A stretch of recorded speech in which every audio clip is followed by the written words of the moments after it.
Mi nombre es Marcel Imeri. Voy a estar moderando el día de hoy el panel de impuestos de esta actividad relacionada con el Congreso de Comercio Electrónico que está impulsando la Cámara de Comercio Electrónico de Venezuela. Le doy las gracias a todos los que se están conectando el día de hoy para entender un poquito qué es lo que está pasando con los impuestos y esta economía digital en Venezuela.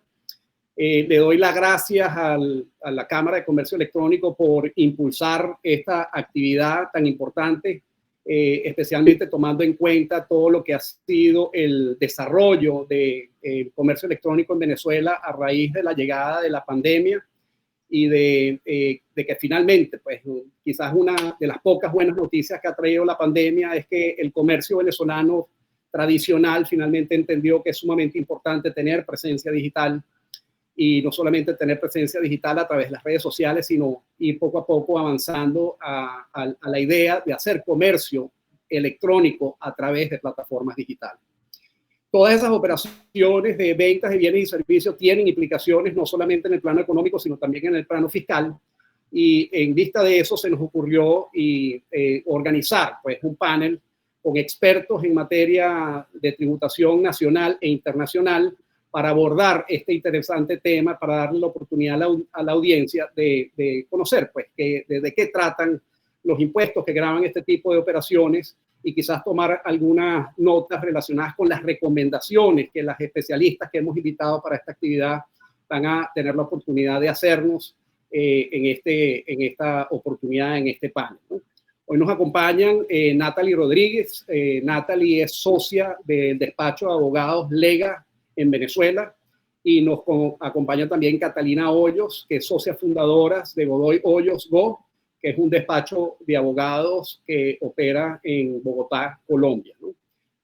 Ambas firmas son firmas que tienen se prestan varios servicios, y uno de esos servicios es servicios en el área de la tributación, con experiencia importante en todos los aspectos que tienen que ver con el comercio electrónico, la tributación a nivel nacional e internacional, ¿no? Entonces, con esa breve introducción, básicamente lo que hemos preparado el día de hoy es un conjunto de preguntas. Las preguntas están diseñadas para darle la oportunidad a las expertas que comuniquen y compartan sus conocimientos. En la parte inferior de esta pantalla hay una sección de comentarios, así que los invitamos a todos los que vayan escuchando y tengan comentarios o preguntas relacionados con el tema que se va a abordar, que utilicen ese espacio para consultar, hacer sus preguntas, y alguien de la Cámara o inclusive alguno de los expertos que nos están acompañando hoy van a tener la oportunidad de contestar en diferido esas preguntas que ustedes van a estar haciendo, ¿no? Entonces, yo quisiera comenzar, Nati y Cata, bueno, ¿cuáles son los retos pues, en materia tributaria de esta nueva era digital y el comercio electrónico que se está poniendo de moda no solamente en Venezuela a raíz de la pandemia, sino que es un nuevo trend y la nueva forma de hacer negocios y vender productos y servicios a nivel internacional, ¿no? Entonces, me encantaría que compartan con la audiencia cómo ven este tema tan interesante, tomando en cuenta su experiencia. Bueno, pues ante todo, muchas gracias, Marcel, muchas gracias a la Cámara de Comercio Electrónico de Venezuela. Para mí también es un gusto estar aquí con Natalie en este panel. Yo creo que de manera general, uno podría decir que los retos de la tributación en esta era digital son muchísimos. Siempre hablamos de que finalmente el derecho tiene que estar acorde con los hechos y con todos los cambios que enfrenta un mundo y enfrenta una sociedad. Y en esa medida uno podría arrancar por decir que el principal reto que va a enfrentar la tributación es el cambio de paradigma en el mundo. Cuando tú piensas en la economía del siglo XX, era una economía que estaba basada en la moneda como medida de valor de todas las transacciones. Así estructuramos nuestra legislación tributaria, así están todas nuestras reglas, pero el siglo XXI es un siglo en el que hemos vuelto a todas esas economías de intercambio y sobre todo a unas economías en las que permanentemente estamos transando en información. ¿sí? Muchos decimos que recibimos servicios gratis todos los días, que todos los días usamos nuestro WhatsApp gratis, que todos los días usamos nuestro Facebook gratis, que utilizamos plataformas como Zoom gratis, pero realmente recibimos esos servicios a cambio de toda la información que entregamos, ¿sí? Y ese va a ser un gran paradigma, porque todavía no sabemos cómo medir esa información y no sabemos cómo crear reglas tributarias que estén acordes con ese cambio. También podemos hablar de un mundo tributario en el que los intermediarios eran supremamente importantes para las administraciones tributarias. Cuando ustedes miran las regulaciones de los países en el mundo, lo que encuentran es que tenemos unas grandes empresas, a unos grandes jugadores ayudándole a las administraciones tributarias a recaudar, ¿sí? Entonces son los bancos, las grandes empresas reteniendo en la fuente, siendo responsables del IVA. Pero cuando cambiamos también el paradigma del mundo, en el que prácticamente podemos hacer transacciones de par a par, en el que ya una empresa puede ir directamente a un individuo sin pasar por un intermediario.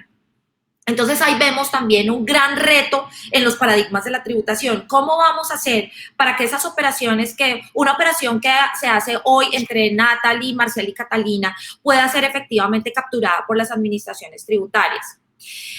También estamos pasando de un mundo en el que prácticamente las empresas eran las que creaban valor. Eso era como el paradigma de las empresas. Las empresas son las que crean, las empresas son las que innovan, pero ahora resulta que todos estamos creando valor. Todos estamos innovando. Incluso nosotros alimentamos las plataformas de otros. Se habla de un mundo en el que los consumidores se vuelven un factor de producción absolutamente necesario, absolutamente importante en toda esa cadena de producción, al punto en que ya en la teoría económica se habla de que los consumidores somos prosumidores, somos productores también. ¿Sí? Entonces, cuando yo no solamente tengo unas pocas empresas, sino que tengo una cantidad de individuos, tengo un mundo creando valor, pues evidentemente eso genera un paradigma para las administraciones tributarias. ¿Cómo vamos a llegar a todas esas personas que están creando valor para efectos de capturar también impuestos, digamos que para la satisfacción de los intereses públicos? Pasamos además de un mundo que está basado, o que tenemos unas reglas que están basadas en atributos físicos, a un mundo en el que prácticamente ya todos son atributos digitales, ¿sí? Ya sabíamos que antes decíamos, bueno, si Catalina vive en Colombia, si nació en Colombia, si tiene su residencia en Colombia y trabaja en Colombia, pues tributa en Colombia, pero pues ahora resulta que todos estamos prácticamente transando en Internet, que es prácticamente otro estado, otro mundo donde todos estamos desarrollando operaciones. También pasamos a un mundo en el que las empresas son más cortas, tienen una más corta duración.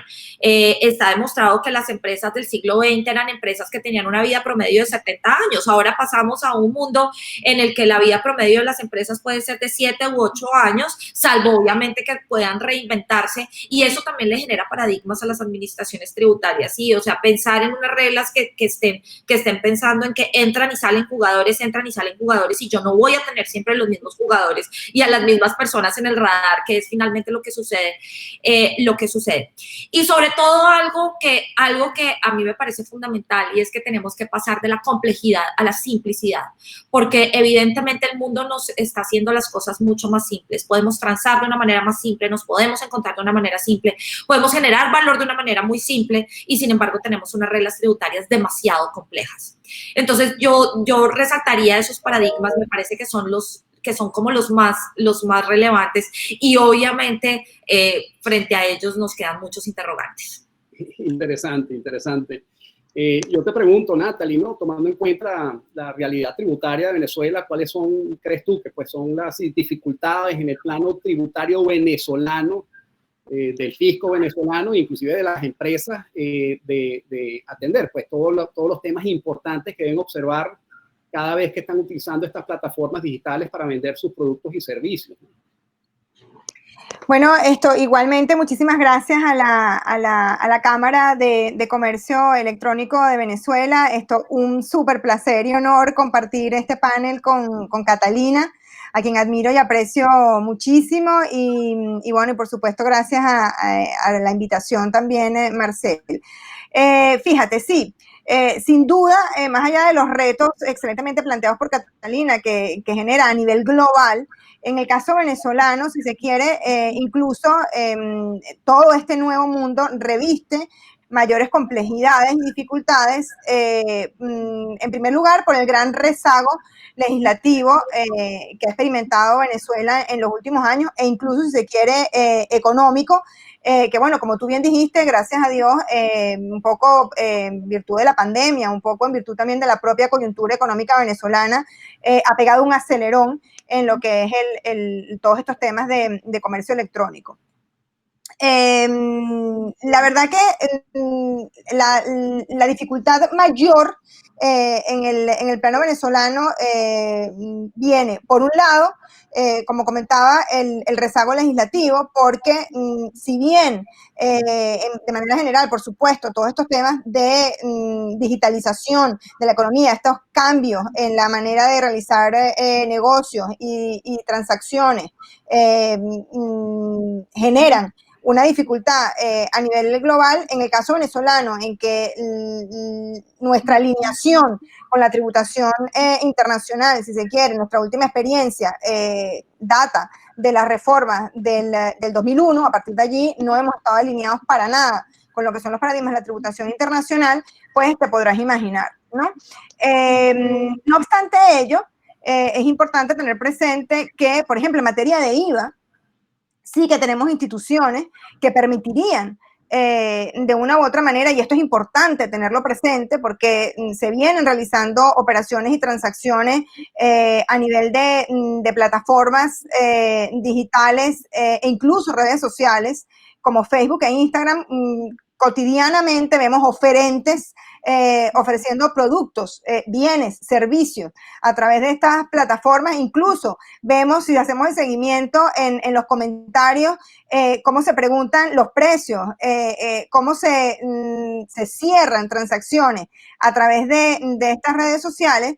Y es importante que tanto esos oferentes como los adquirentes tengan presente que más allá de la informalidad de la transacción, siguen siendo operaciones que generan riqueza, que generan ingresos, que son hechos imponibles, es decir, que están grabados por tributos en Venezuela, como el IVA, el impuesto sobre la renta e incluso los impuestos locales a nivel municipal, lo cual entonces no exime a ese oferente del cumplimiento de sus obligaciones. Y todavía más importante, porque a veces no lo tenemos presente, que hay, como digo, normas, instituciones, por ejemplo, en la ley de IVA, tenemos la figura del responsable sustituto y la figura del comisionista, en las que cuando yo adquiero bienes y servicios de una entidad del exterior que no está domiciliada en Venezuela, soy yo el responsable de declarar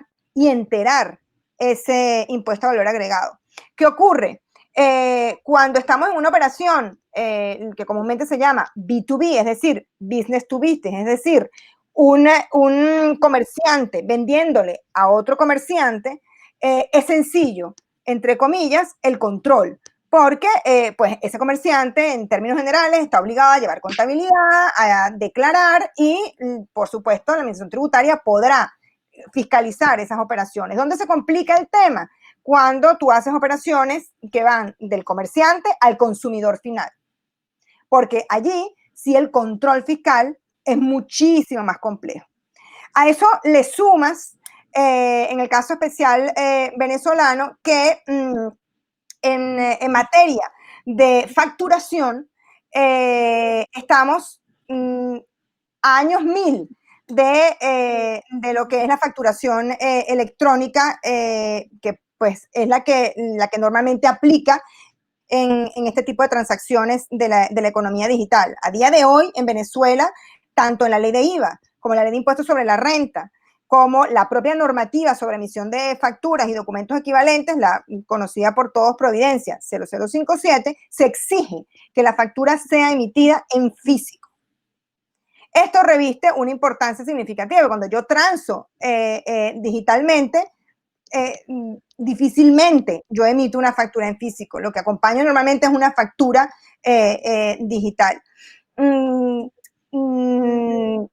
Esto tiene dificultades para el oferente y para el adquirente.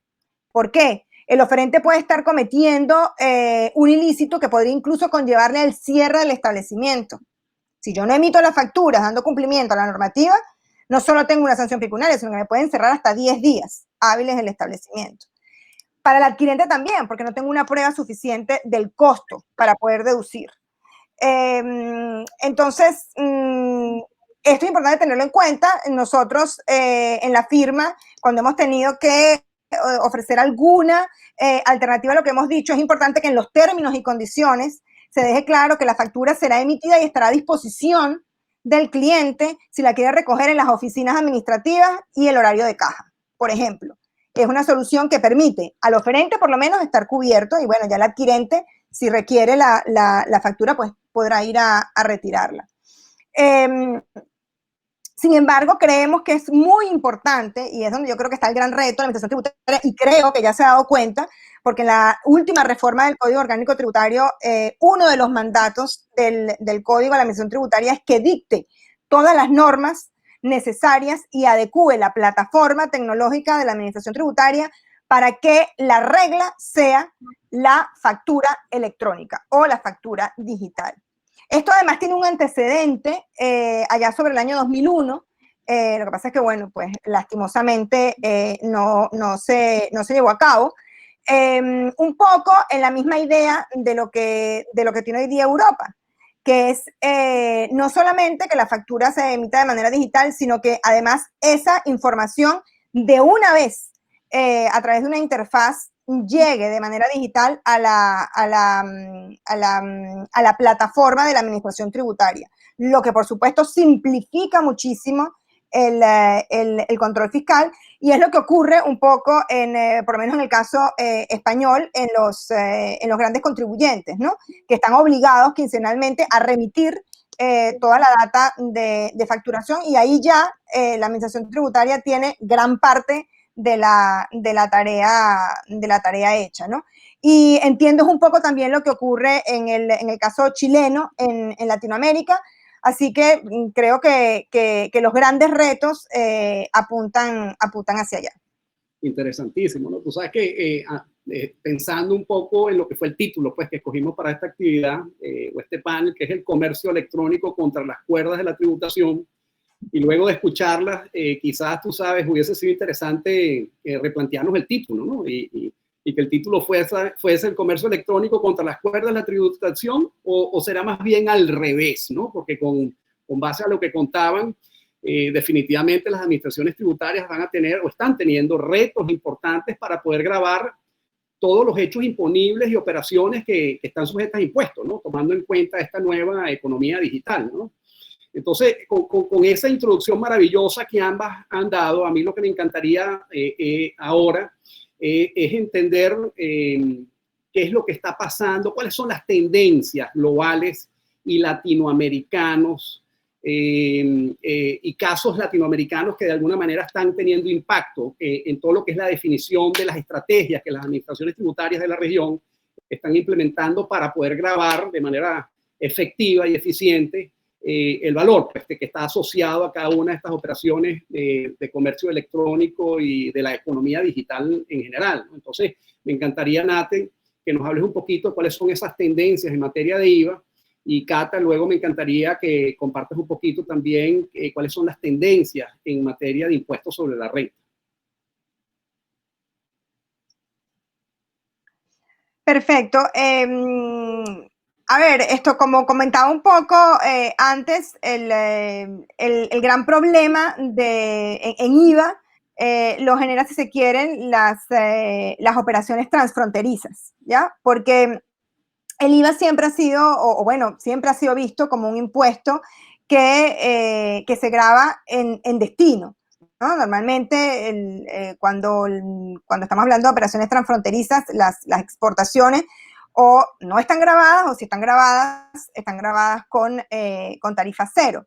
Entonces aquí volvemos al mismo punto. Probablemente cuando estemos hablando de operaciones digamos, de negocio a negocio, es decir, cuando es un comerciante formal que está sujeto a un control y que está pues fichado, si se quiere, por las administraciones tributarias, digamos, no es tan sencillo escapar de la tributación, y no deja de ser un impuesto al consumo, un impuesto indirecto que grava el monto de la venta, independientemente de que en algunos países sea de valor agregado propiamente dicho, plurifásico, y solamente grave esa porción adicional, o que vaya directo al precio final, ¿no? Entonces, ¿cuáles son los grandes retos, o qué es lo que se ha visto en la tendencia? Bueno, por un lado, y no quiero meterme a mí, solapar mucho, lo que entiendo, Catalina va después abordar un poco en lo que ha sido las guías y orientaciones de la OCDE, pero básicamente la tendencia ha sido, por un lado, establecer mecanismos simplificados de retención en el país de destino, y o la figura del sustituto responsable, como lo tenemos, por ejemplo, en Venezuela, es decir, yo, que soy el adquirente, cuando compro un bien o un servicio, independientemente de que la compra la esté haciendo a través de una plataforma digital global de un tercero que no está ubicado, que no tiene presencia física en mi jurisdicción, yo, una vez que adquiero ese bien o servicio, estoy obligado a declarar y enterar al fisco el IVA que se genera sobre esa operación, que es gravada con el impuesto. La otra vía es la del intermediario, que también se puede hacer un paralelismo con lo que ocurre en Venezuela con el comisionista, es decir, yo cuando hago operaciones de intermediación, igualmente me suplanto en esa obligación, retengo el impuesto que correspondería y lo entero por cuenta de mi mandante.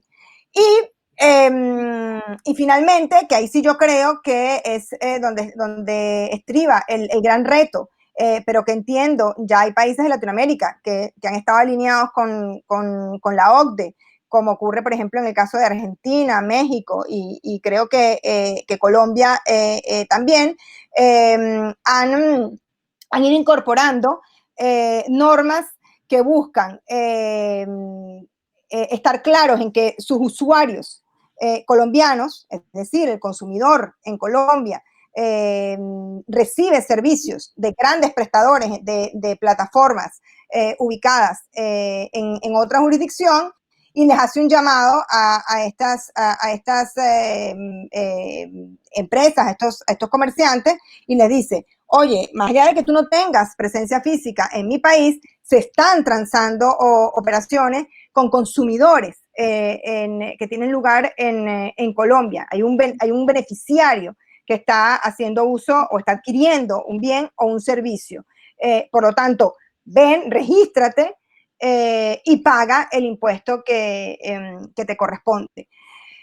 ¿Dónde está aquí el gran reto? Pues en que, sobre todo en Latinoamérica, nuestras administraciones tributarias, sobre todo el caso particular de la venezolana, no cuenta en absoluto, en mi opinión, con o no está al nivel de la avanzada digital, no están digitalizadas, y por tanto, por supuesto, el nivel del control fiscal se hace, si se quiere, todavía más complejo. Y para muestra un botón lo tenemos en lo que ha sido el boom en el caso venezolano a día de hoy del puerta a puerta, utilizando el Incoterm del DDP o el Duty Pay, en el que se hacen un montón de transacciones en las que hay una subvalorización de las operaciones, no solo a nivel de IVA, sino incluso a nivel de impuestos de importación, e incluso podríamos estar hablando de violaciones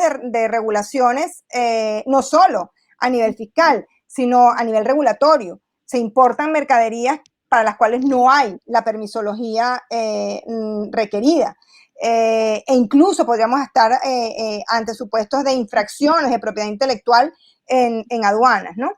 con lo cual sí creo hay un gran reto por delante, no solo en Latinoamérica, sino en el caso venezolano en particular en este tema, y hacia donde apuntaría sería, en primer lugar, a la alineación de las administraciones tributarias, a la digitalización. Necesitamos que nuestras administraciones tributarias se digitalicen y simplifiquen para el contribuyente el cumplimiento de sus obligaciones. En el caso venezolano, todos sabemos la gran pesadilla que es conectarse, nada más conectarse a la plataforma del CENIAT para cumplir con tus obligaciones a través del portal fiscal y, por supuesto, cambiar los paradigmas de manera que incluyamos de manera eficiente normas que permitan grabar de manera coherente estas operaciones que son un gran reto, ¿no? Una pregunta, Catalina. Viendo todos estos cambios que tú estás analizando, probablemente con consultas de clientes en Colombia y a nivel regional, y tomando en cuenta tu participación en foros de esta naturaleza a nivel internacional, ¿cuáles son las nuevas tendencias y cambios que tú visualizas? Ya no en materia de IVA, que todos estos temas que habló Nati, súper interesante, pero ¿qué cambios ves tú en materia de impuestos sobre la renta? Bueno, yo creo que ante todo tenemos que aceptar que en materia de renta lo que impera es una gran confusión en el mundo. Uno ve a todas las administraciones tributarias completamente confundidas. Puede que la OCDE se muestre muy trabajadora y puede que haya un grupo de trabajo escribiendo miles de páginas, o sea, todos en modo análogo en un mundo digital, pero ellos se pueden ver trabajando mucho, pero realmente los resultados del trabajo no han sido ni tan prontos ni tan efectivos como lo hubiéramos esperado. Entonces, ante todo lo que tenemos es una gran confusión, y yo creo que hay una gran confusión porque finalmente el impuesto a la renta está estructurado sobre atributos netamente físicos prácticamente. Sí, está anclado al criterio de la residencia, de la fuente, de otros elementos como el establecimiento permanente, que cuando lo revisamos en las regulaciones, prácticamente en todos los casos están basados en atributos físicos, basados en que una operación está ocurriendo en un determinado territorio. Y eso ya genera, o sea, ya es prácticamente cambiar la completa sustancia del impuesto. O sea, mi primera pregunta en materia del impuesto sobre la renta, y obviamente es una pregunta muy futurista, pero la primera pregunta que yo me hago es si el impuesto a la renta puede sobrevivir a un mundo digital. Un impuesto tan complejo, un impuesto en el que ni siquiera los asesores tributarios a veces entendemos, que a veces con maestrías, doctorados y demás nos cuesta sentarnos a aterrizar y darle a nuestros clientes soluciones efectivas, soluciones sin problemas, soluciones a prueba de todo. Y eso no encaja en un mundo digital, ¿sí? Entonces, esos son los paradigmas que yo creo que ya comenzamos a ver, pero de los cuales todavía no somos conscientes, y por eso hablamos de una gran confusión. En este momento los países que están diciendo, y tampoco quiero solapar a lo que se va a referir Natalín más adelante, pero los países lo que están diciendo es, mire, tenemos que reconocer que el mundo cambió, que yo finalmente estoy aportando unos mercados, que estoy aportando unos usuarios, que tengo una cantidad de gente dentro de mi territorio que está soportando unas plataformas, y yo tengo el derecho a recaudar algo ahí, yo tengo derecho a quedarme con un pedazo de la torta, ¿sí? Entonces, estamos cada quien tomando medidas unilaterales de las que vamos a hablar más adelante, tomando medidas unilaterales para tapar esos huecos que están quedando, y los huecos que están quedando por efecto de la gran posibilidad que tienen las empresas de movilizarse, de innovar, de generar nuevos productos y servicios que están por fuera del radar de las administraciones tributarias, ¿sí?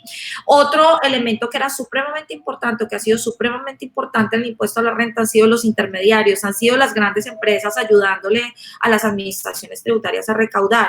Y eso como hablamos al comienzo, son paradigmas que ya estamos superando por completo, ¿sí? Tenemos ya un mundo transando de una manera completamente distinta. Y lo que a mí más me preocupa es que cuando uno lee los documentos de la OCDE, que por lo menos supuestamente es la entidad que está llevando el liderazgo en el cambio, pues uno ve, o sea, la OCDE, por lo menos en los documentos que está sacando el Comité de Asuntos Fiscales, pues uno no ve que haya un tratamiento a profundidad de las nuevas tecnologías, cómo están afectando los negocios, uno no ve que entiendan de blockchain, que entiendan de inteligencia artificial, que entiendan de operaciones de par a par. Entonces uno ve como unas grandes discusiones, pero centradas en unos temas que probablemente no vayan a ser los temas core, ya cuando nos demos cuenta que definitivamente solucionando esos problemas que ellos creen que son los problemas, no vamos probablemente a encontrar la solución a esto, porque realmente tenemos es que pensar, y el impuesto a la renta tiene que estructurarse o tiene que reedificarse. Prácticamente yo creería que tenemos que botarlo en una caneca y volverlo a estructurar, o estructurar unos impuestos que estén acordes con un mundo digital. Cuando uno mira por ejemplo, lo que se está enseñando a otro nivel, a nivel de tecnologías, por ejemplo, en FinTech, lo que se piensa es que el futuro de los pagos es que tú vas a entrar a una tienda y vas a tomar todo y prácticamente ni te vas a dar cuenta porque te van a debitar todo de tu tarjeta en la medida en que vas tomando cosas y las vas sacando del almacén, ¿sí? Yo creería que el siglo XXI tiene que ir hacia esos impuestos anestésicos, que es además un criterio del que se habla mucho en materia de IVA, pero que yo creo que ahora sí lo vamos a entender en su dimensión completa, ¿sí? Yo estoy entregando información y no me doy cuenta, yo estoy transando y no me doy cuenta, yo pago impuestos y no me doy cuenta. Digamos que esos son los impuestos a los cuales tenemos que apuntar en un futuro. Y ahí yo me pregunto si el impuesto a la renta, por lo menos tal como está concebido en este momento, si tiene alguna cabida por su complejidad. Y obviamente dentro de todo esto, si definitivamente entendemos que el impuesto a la renta cabe todavía, pues esto también va a comportar un replanteamiento de todos nuestros convenios en materia de doble imposición.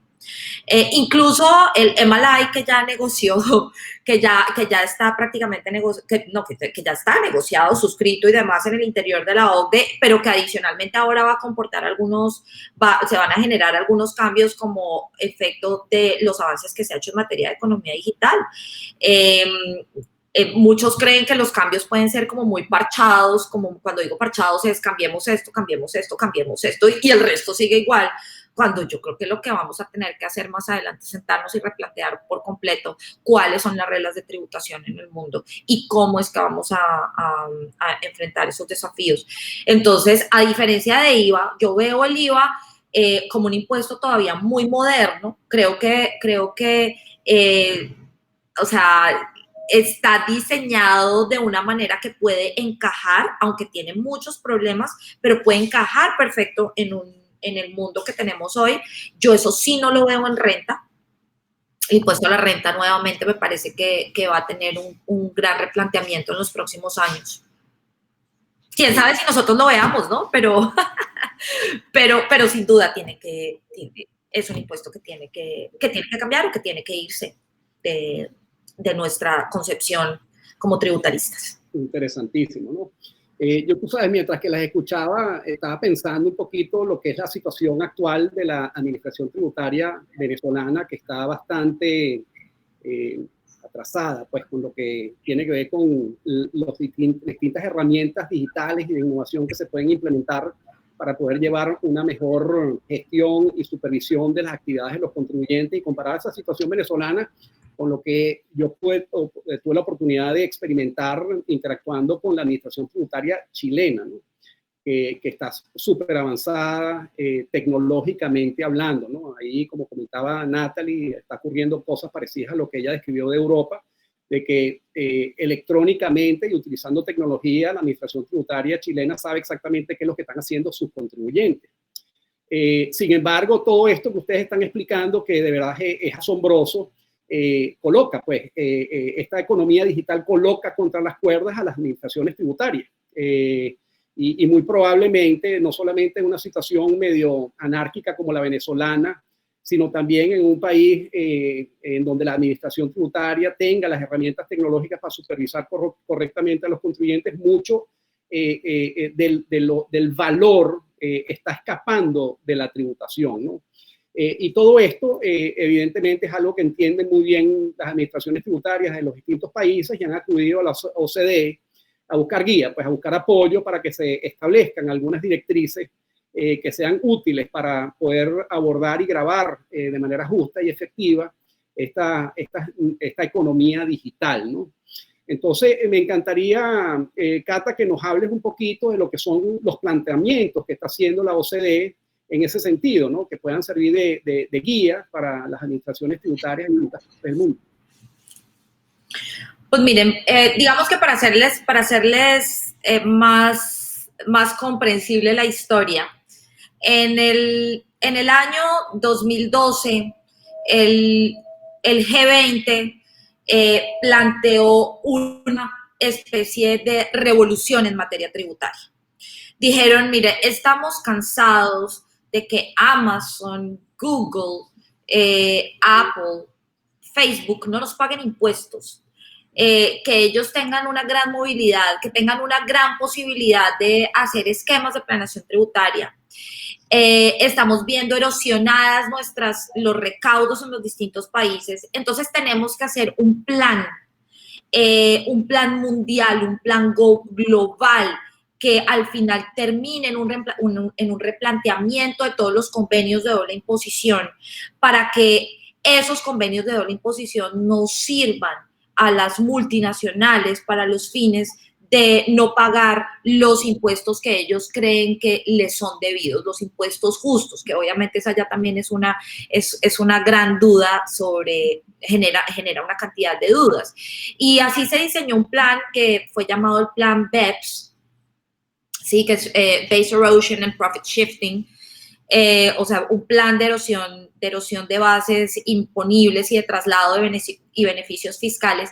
Y en ese plan BEPS, que tenía 15 acciones, o que tiene 15 acciones, la primera acción es precisamente dirigir los retos de la tributación hacia todos los retos de la economía digital, ¿sí? Y ese fue el plan número 1.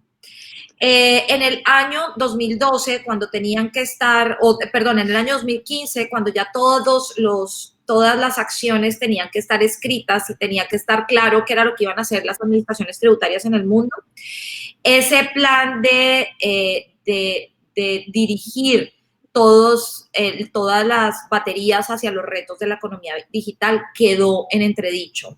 O no en entredicho, quedó en veremos, se postergó. Comenzaron a postergar el plan y a decir, no, tal vez todavía no hay un acuerdo sobre qué vamos a hacer en materia de economía digital.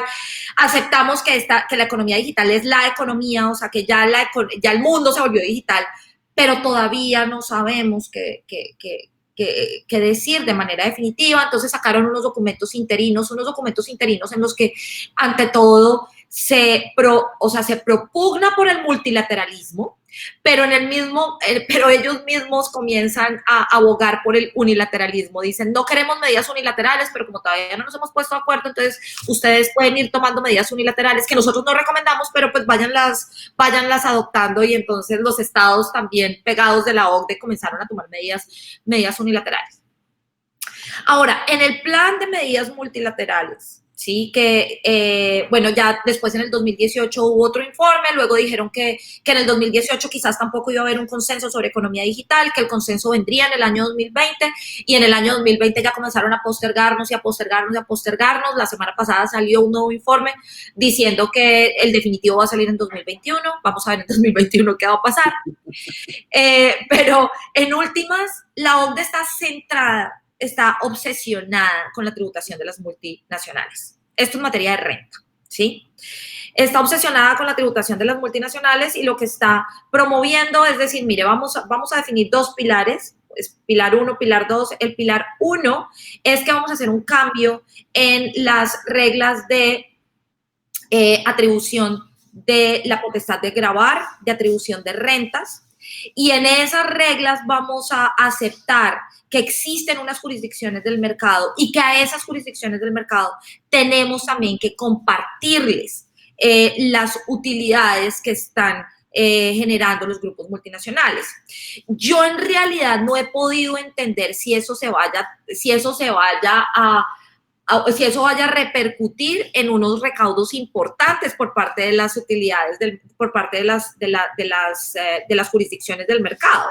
¿Y por qué? Porque cuando uno mira realmente lo que se hace es definir unas utilidades residuales entre los grupos multinacionales y esas utilidades residuales, ese residuo ya viene a repartirse entre las jurisdicciones de los mercados sobre las bases de unos umbrales y sobre las bases de unas reglas preestablecidas.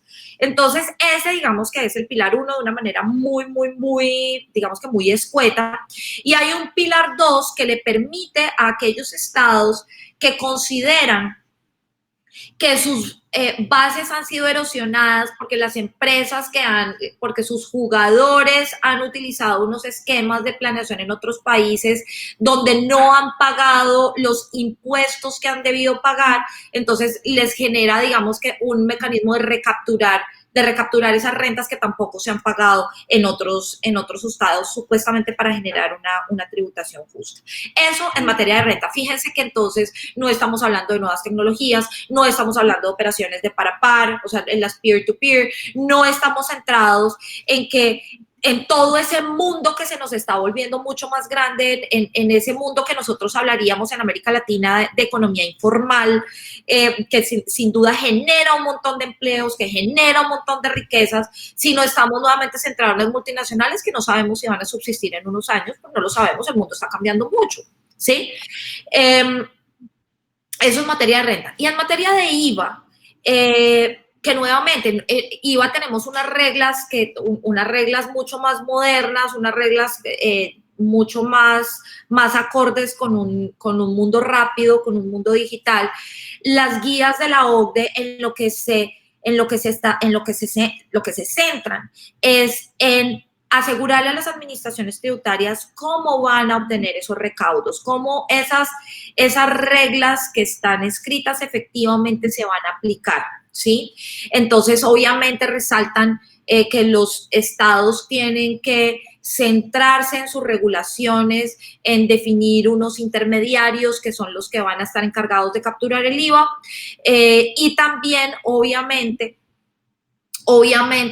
cuál es la labor de esos intermediarios en esas operaciones que Natalia hablaba que eran de negocio a cliente. O sea, si yo tengo un negocio, ya puedo llegar a un cliente directamente y ese cliente pues no le va a pasar información a su administración tributaria, pues hago dos cosas, o meto un intermediario, entonces digo, bueno, si vas a utilizar tu tarjeta de crédito, entonces hago para el banco emisor de la tarjeta de crédito practicar ahí o recaudar el impuesto, o practicar la retención o ser sustituto, bueno, dependiendo de la forma en la que la regulación lo pueda resolver, o lo que puedo hacer es, si esa es una empresa grande la que está ofreciéndole a ese cliente un producto, hacer que esa persona se registre en el país como un responsable tributario. Eso, por ejemplo, nosotros ya tenemos una regulación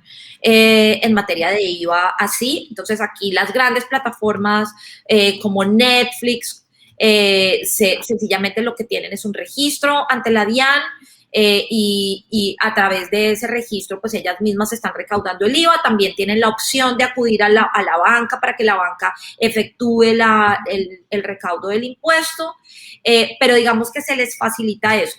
Ahora, yo veo el recaudo, esta es una medida que tiene más o menos 1 año y medio en Colombia, y el recaudo no está ni de lejos cercano a lo que hubieran esperado. Es decir, todavía tenemos un hueco, todavía no están siendo medidas, y ahí el reto nuevamente será meterle tecnología. Yo creo que aquí nuestro gran problema es que el gran problema de la OCDE es que ha tratado de pensar en cómo cambiar las reglas de la tributación para un mundo tecnológico, por decirlo de alguna manera, para un mundo digital, en vez de pensar en cómo vamos a utilizar la tecnología para dejarla al servicio de la tributación. Cómo las administraciones tributarias se van a valer de la tecnología para poder efectivamente desarrollar unos impuestos que efectivamente les generen recaudos y en los que todos paguemos impuestos. Interesante, ¿no? Bueno, una de las cosas muy difíciles en cualquier entorno en donde los seres humanos interactuamos, en el plano familiar, sociedades, gobiernos, órganos multilaterales, es lograr que la gente se ponga de acuerdo. Ahí metemos a los políticos también, ¿no? Y por lo que estás describiendo, bueno, estas recomendaciones y que está haciendo la OCDE son útiles, pero no todo el mundo de alguna manera está alineado, ¿no? Fíjate que tú has hablado de que hay distintas fases en donde se han adoptado algunas de esas recomendaciones, ¿no?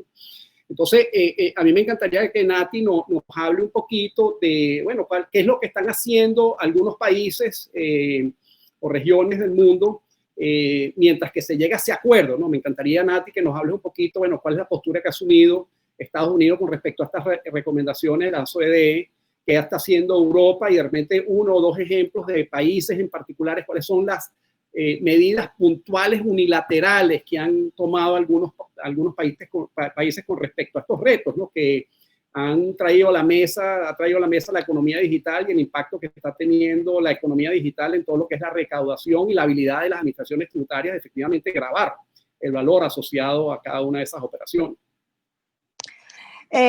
Bueno, Estados Unidos, voy a empezar por el que es radicalmente opuesto a toda esta tendencia. Estados Unidos en reiteradas ocasiones han manifestado que no consideran en absoluto que sea necesario incorporar normas tributarias específicas para la economía digital. Ellos mantienen que simple y llanamente hay la obtención de beneficios fiscales a través de transacciones que tienen la misma naturaleza, no son transacciones distintas, solo que se llevan a cabo a través de otro medio. Y que por el contrario, lo que hay es que incentivar este tipo de actividades que conllevan al desarrollo y a la transformación de la economía, y de ahí también todo el gran tratamiento específico y los beneficios de las empresas que están ubicadas en lo que se llama Silicon Valley, que prácticamente son las GAFA, es decir, Google, Apple, Facebook, todas estas empresas. Esa ha sido la posición fundamental de ellos, una posición proteccionista de las actividades de la economía digital y contraria a la posición del G20 y de la OCDE en esta materia, y muy especialmente de la Unión Europea. Por el contrario, la Unión Europea sí ha llevado a cabo una gran avanzada, si se quiere, un poco siendo metafóricos, a la usanza de la Santa Inquisición, para desmantelar las estructuras multinacionales que se dedican a actividades tecnológicas, apuntando a que hacen uso de justamente ese valor que crea el consumidor, esa actividad pro-sumidora, como decía Catalina, y que no pagan y no tributan en ningún lado, generando una gran erosión de las bases imponibles. Entonces, en virtud de la falta de consenso que ha habido en OCDE, la Unión Europea inició una avanzada que incluso en 2018 resultó en 2 propuestas de directiva a la Comisión que no han llegado a nada. Una primera propuesta era justamente la redefinición de la noción de establecimiento permanente, basada en lo que ellos dieron en llamar la presencia digital significativa, que se fundaba en 3 umbrales fundamentales. Es decir, si usted realiza operaciones en mi jurisdicción y a través de ella obtiene ingresos iguales o superiores a 7 millones de euros, o se trata de operaciones que superan 100.000 operaciones en esta jurisdicción relevante, o que conlleva la transacción de 3.000 operaciones en la misma, pues usted tiene una presencia digital significativa en ese mercado relevante y por tanto usted está obligado a tributar sobre las rentas de sus rentas globales, una porción tiene que atribuirla allí. Nuevamente, con una gran cantidad de reglas en temas de precio de transferencia sumamente complejas que, aunado a lo que dice Catalina de lo residual y que habría que ver qué tan, digamos, costo-beneficio sería para las administraciones tributarias, hay también que ver el costo que implica para el contribuyente.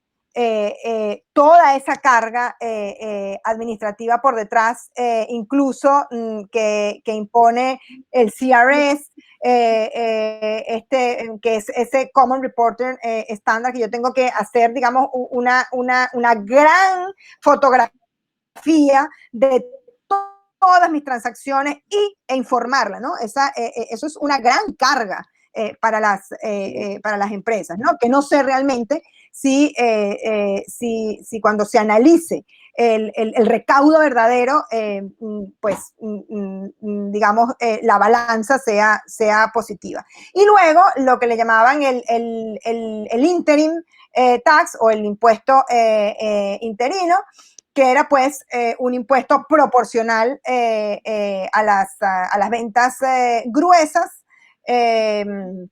obtenidas en el mercado relevante.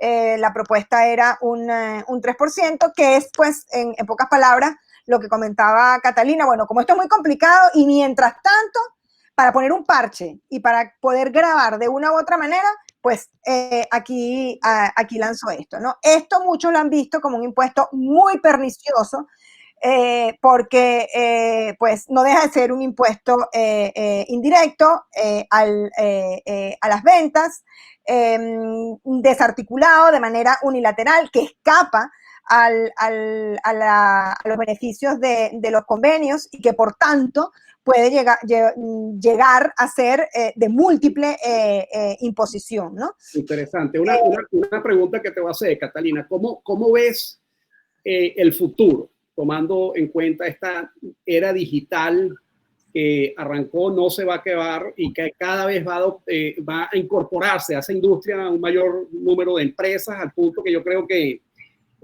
a raíz de la pandemia cada día van a ser más las empresas que van a mudar sus operaciones de una tienda física a una tienda digital? Es decir, el brinco del brick al click va a ser grande, ¿no? Desde el punto de vista masivo del número de empresas que van a ir a ese mundo digital. Entonces, ¿cómo ves el futuro de los impuestos en esta era digital que se puso de moda y que va a crecer de manera importante en los próximos años? Pues yo creo que es difícil, digamos que predecirlo tan certeramente, pero yo creo que tiene que llegar un momento en el que nos demos cuenta que si a esto no le metemos tecnología, vamos a seguir hablando un poco de paja, como decimos nosotros.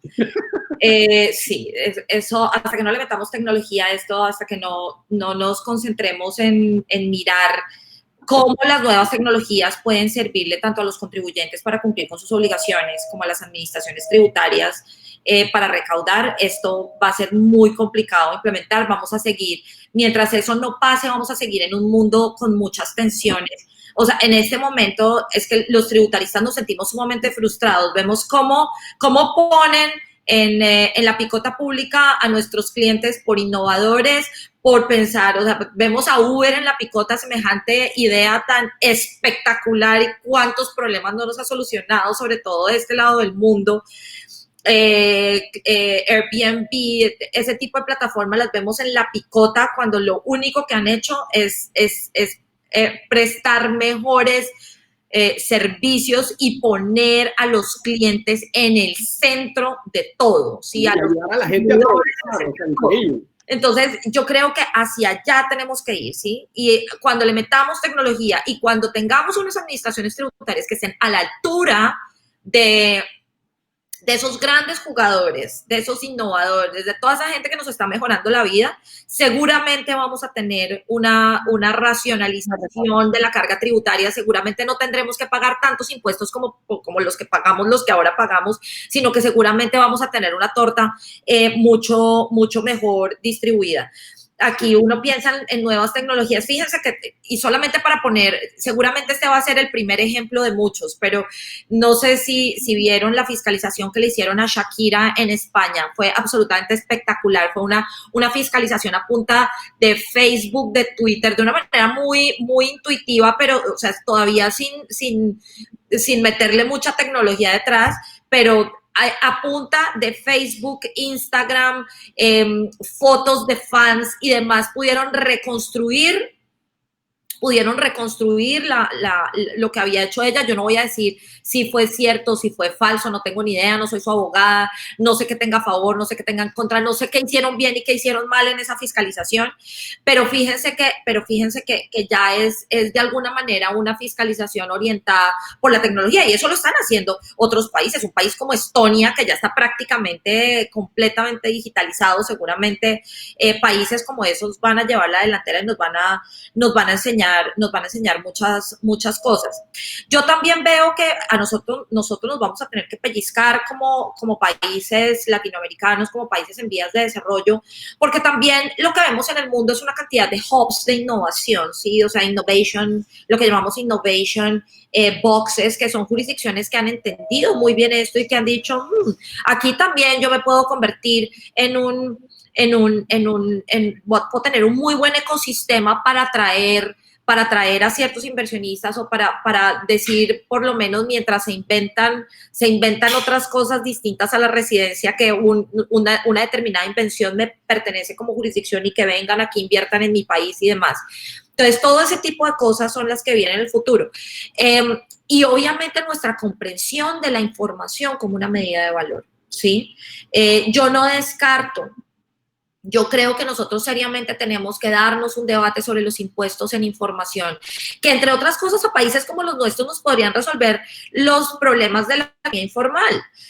Yo, ¿por qué voy a seguir pensando en cómo formalizar a gente que apenas le llega dinero para su diario vivir, que con lo que le llega apenas puede llevar la comida a su casa, y pensar en quitarles dinero cuando lo que les puedo decir es, denme algo que para mí es más importante, información. Usted tome todo lo que le llegó, todo ese dinero que le llegó, gásteselo en su familia, pero entrégueme información. Y obviamente es un criterio que yo también puedo aplicar para las grandes compañías tecnológicas, que todavía no sabemos cómo grabarlas. Son las Big Tech, son las que más han acumulado valor. Y yo podría pensar en impuestos, o sea, ahí sí que no impuestos a la información, sino impuestos en información, y sin que ellos se den cuenta. Yo creo que ese sí va a ser un gran paradigma en nuestras regulaciones tributarias y también de derecho a la competencia. También las normas de derecho a la competencia están basadas en unos competidores que transan y fijan unos precios en dinero, ¿sí? Entonces, hacia allá yo veo el futuro. Estamos en este momento ciertamente en un agujero negro, estamos en un túnel, todos estamos confundidos, pero en algún momento tendremos que migrar hacia allá. Y tú sabes que una de las cosas que a mí siempre me ha apasionado es el mundo del emprendimiento, ¿no? Y dentro de un emprendimiento digital, una de las cosas que ocurren con frecuencia son sesiones internas de brainstorming. Entonces, una de las cosas que a mí me gustaría ver en el plano tributario es una interacción mucho más frecuente, inteligente, entre las administraciones tributarias y los contribuyentes, especialmente estos que están innovando. Y fíjate que para eso ya hay una institución súper consolidada en varios países del mundo, los areneros regulatorios. Y está el reconocimiento de algunas administraciones que no tienen unas regulaciones que estén a la altura de la innovación, y entonces te generan como espacios seguros. Te dicen, bueno, usted se inventó Uber, le voy a permitir desarrollar su negocio, no importa que en este momento suene un poco ilegal, pero le voy a generar un lugar seguro, un escudo, un safe harbor. Usted desarrolla su negocio y luego, cuando todos estemos observando, miraremos quiénes son los perjudicados, cómo se puede regular esto y creamos una regulación para esto, ¿sí? Pero no entro de una diciéndole lo que usted hace es ilegal. Usted tiene que salir de aquí, sino voy a premiar su innovación. Pero vamos a ir de la mano porque los dos estamos aprendiendo. Seguramente usted también está aprendiendo. Los innovadores muchas veces comienzan con una idea y terminan con otra porque tienen que pivotear, tienen que cambiar la idea, tienen que pensar cuál es su mínimo producto viable, cómo va a ser su plataforma, y de pronto arrancan aquí y terminan acá, ¿sí? Todo eso tenemos que meterlo en nuestras regulaciones. Perdóname por las relaciones cooperativas que también hacia allá debemos mirar, ¿no? Ese acercamiento, es decir, yo te doy una plataforma de certeza jurídica y no te persigo, disminuimos la litigiosidad y tú te acercas a mí y tú me cuentas realmente cuál es tu estructura de negocio, qué estás haciendo tú. Hacia allí también tenemos que ir, que por cierto, y es una lástima lo que hacen los gobiernos. Yo muchas veces, cuando reviso estos temas de relaciones cooperativas, me recuerdo en lo que fue la idea inicial de los contribuyentes especiales en Venezuela, que no era otra sino esa, generar ese espacio de acercamiento entre la administración tributaria y el contribuyente, ¿no? Que lastimosamente luego se ha desnaturalizado completamente y se ha utilizado como una espada de Damocles para perseguir al contribuyente, ¿no? Yo quiero resaltar un punto fundamental que tú acabas de decir, Natalie, y que me parece importantísimo. Tenemos que mejorar nuestros mecanismos de resolución de controversias. Porque también un mundo digital, un mundo rápido, a ustedes les pasa lo mismo que a nosotros. Entramos en discusiones de 10, 15 años. Aquí la justicia tiene que ser también liderada por la tecnología, tiene que ser pronta, tiene que ser ya, ¿sí? Se generó una discusión, hay que resolverla ya.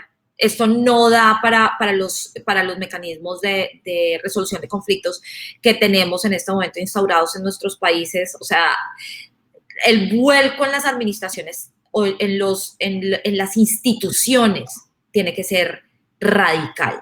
Bueno, a mí me parece fantástico terminar este interesantísimo conversatorio con esta recomendación, pues, y mensaje, no solamente para la administración tributaria venezolana, sino cualquier funcionario de cualquier administración tributaria regional que tenga la oportunidad de escuchar, pues, estas cosas interesantísimas que conversamos hoy, ¿no? Yo de verdad estoy fascinado con todo lo que escuché. A ustedes dos, Natalie y Catalina, les doy las gracias por haber aceptado la invitación de la Cámara de Comercio Electrónico para participar en este panel que inicialmente denominamos el comercio electrónico en las cuerdas de la tributación, que yo le agregué, o más bien no será al revés, y ahora estoy más convencido que hemos debido haber escogido ese título para esta actividad, ¿no? También quiero, tú sabes, cerrar dándole las gracias a la Cámara por haber organizado este maravilloso congreso, un congreso súper necesario para impulsar, pues, el comercio electrónico en Venezuela. Se van a abordar temas muy importantes, que es importante que el ecosistema conozca para poder hacer las cosas bien y no bajo un esquema de buhonerismo digital, que es lo que estamos viendo en este momento. El reto es profesionalizar el comercio electrónico. Y por supuesto le doy las gracias a la audiencia, pues, que se conectó el día de hoy para escuchar las cosas importantes que hay que entender con relación a la tributación nacional, internacional y las tendencias que vienen relacionadas con el comercio electrónico. En la parte inferior de este video hay una sección de comentarios y nuevamente les vuelvo a invitar a la audiencia a que coloquen en ese espacio sus preguntas. Todas las preguntas que hagan van a ser contestadas, bien sea por algún funcionario o director de la Cámara, y cuando sea necesario involucrar a un especialista, el especialista será quien conteste esas preguntas, probablemente los especialistas que hemos invitado a este panel. Y bueno, nuevamente, gracias a todos por participar. Quedo muy contento con el resultado de su aporte y de esta iniciativa. Muchísimas gracias. Gracias. Gracias a ustedes. Hasta luego.